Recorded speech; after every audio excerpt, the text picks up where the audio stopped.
Everyone says that height is everything, that if you're under 6 feet, it's over.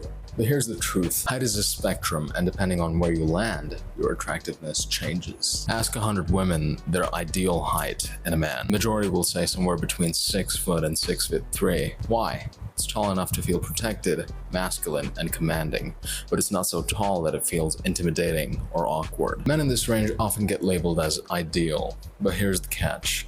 If you rely on the height alone, it starts to crumble. She'll be impressed at first glance, but if you don't have the voice, the frame, the aura, you'll feel like a giant placeholder. Now, let's talk 6'4" and above. You think being taller is better, right? But past the point, it starts working against you. You're towering. You start to look gangly, out of proportion. Girls notice, sure, but some feel overpowered. The whole "he's too tall for me" effect. And socially, you become the tall guy stereotype. Cool novelty, but not for long-term interest. If you don't fill out your height with presence, charisma, and emotional control, you look like a skyscraper with no foundation. Then there's 5'10" to 5'11", dangerously close to 6 feet, but not quite there.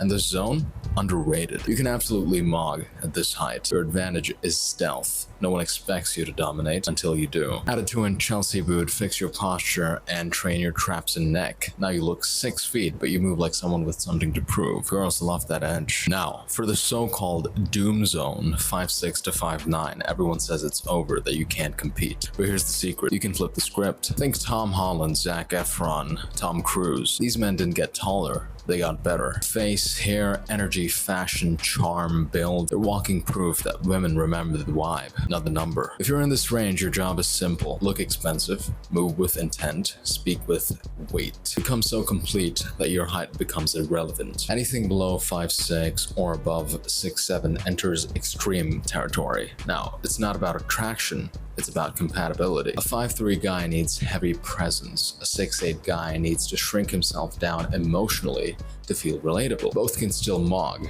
but the road's different. You have to master specific charisma. So, the real question, does height mog? Only if the rest of you shows up. The truth is, you can mog at any height if you build the presence to match. Your voice, your body, your walk, your look.